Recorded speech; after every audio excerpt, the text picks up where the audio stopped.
Joining me, MB Rajesh, Kerala's LST minister and LDF candidate for Tritala for this 2026 assembly elections. Thank you for joining us, sir. Many of the left supporters worry that a three consecutive LDF government can lead to complacency, even comparing to West Bengal.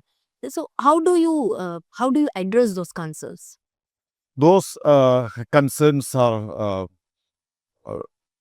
I don't see any merit in such concerns because we are very vigilant about uh, the danger of complacency which may creep into the organization due to uh, due to the factor that we are continuously in power in the state. We are very much aware of that danger, and we keep a vigil against such deviation. Recently, we have Instead, this LDF government in power for the last 10 years has ensured continuity in policy, vision, and action. So, state has benefited from 2 terms of LDF. Unless LDF come back to power, that will disrupt and destroy the initiatives, welfare and development initiatives launched by LDF governments. In terms of number of seats, how big a victory do you expect for LDF this election?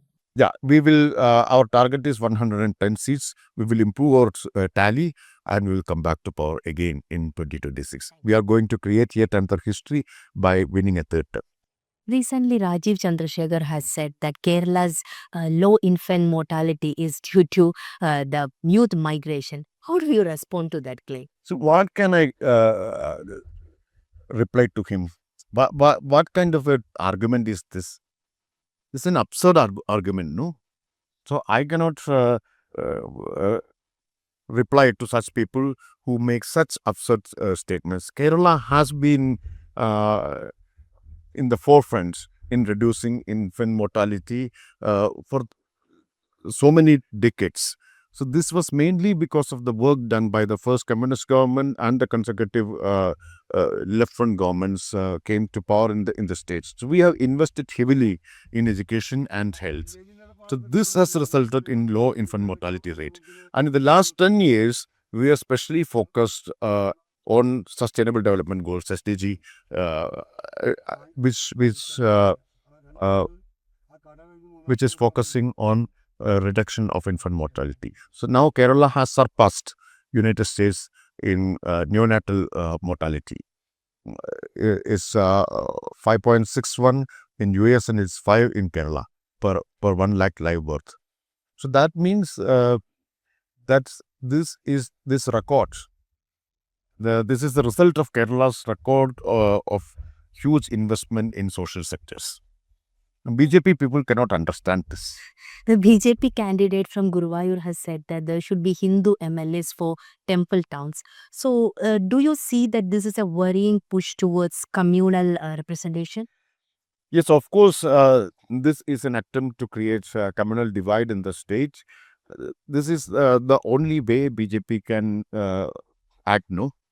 The BJP has no meaningful politics to present before the people. So their politics is divide and polarize people. But that's politics of divisive politics and politics of polarization will not work here in Kerala. See, Ponnani is an important place for the Muslims in the states. Ponnani had elected a Hindu MLA last time and many times before. Comrade Nandakumar was MLA of Pannani. He is still the MLA of Pannani, and earlier Comrade Sri Ramakrishnan was the MLA. In the same way, this Guruvayur has Comrade Akbar as an MLA. Before Akbar, it was Abdul Khader.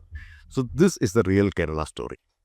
But what is your assessment in BJP's growth? Like, we cannot deny that there is growth in Kerala. Like, it is there. Like, BJP is growing in Kerala in many parts, in many pockets, especially in the constituencies like Palakkad. See, BJP has seen uh, a decline in their vote share in the recently held local body elections compared to parliament elections. So BJP is unable to sustain their growth. It's fluctuating. So that means that BJP cannot advance beyond a point in Kerala. But don't you think that in a constituency like Palakkad, LDF should have been more prepared for selecting a candidate? And so, since I'm coming from Palakkad, I've noticed that like even the flex votes were not yet ready. The BJP flex votes are everywhere, and the candidates were much ready earlier. BJP candidate was much ready earlier, and we have seen that where Shobha Suryadan has contested in previous elections, everywhere she has consistently increased the vote share. So, don't you think that LDF should have been little bit more planned and prepared for Palakkad? See, we were very much prepared for Palakkad. That is why we choose an ideal AMP candidate for Palakkad. So that is why we chose an independent candidate. So this time we will win Palakkad Assembly seat. So also, is there is a criticism that governance has become overly centralized within the leadership. How do you respond to that perception? It's a baseless allegation.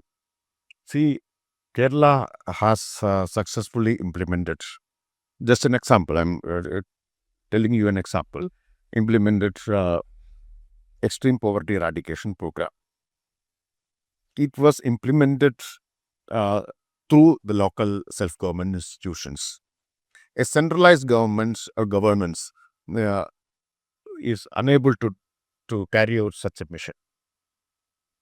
And uh, many of our schemes, many of our governance programs are implemented through local self-government institutions. So we are the champions of decentralization of governance. So the allegation of over-centralization is baseless. After initiating and implementing several projects, do you feel more confident going into this election? Yes, of course. Um, as far as my constituency is concerned, uh, we have seen unprecedented development in Trithala. Trithala is a predominantly rural and agrarian constituency. But in the last 5 years, we have focused on the infrastructure development. The big bridge across Bharatapura, the Kankapura bridge, uh, is a big project in Trithala which we have undertaken in the last 5 years. This bridge and regulator was completed in less than 3 years. So this shows the efficiency of project implementation. We have completed at least half a dozen projects which have been demanded by the people for the last half a century. There's two regulators and then one railway overbridge and industrial training institute, nursing college. All these are long pending demands of the people of Tartala. And we have completely modernized all our roads in the Tala constituency. In the last 5 years, 29 PWD roads and 241 rural roads have been built by the government. So as MLA of this constituency, I have given special focus for the improvement of roads. And 22 school buildings have been built in the last 5 years. This Trithala Government Hospital was built during the British period in 1937. In the last 89 years, there has been no development at all. So that building was demolished and the new building was built in the last 5 years. Apart from these government projects and schemes, we have implemented our own special programs in Trithala. One like Sustera Trithala, which means sustainable Trithala, which was focused on water conservation, promotion of agriculture, and environmental preservation. So this Sustera Trithala has received wide appreciation throughout the country and even abroad.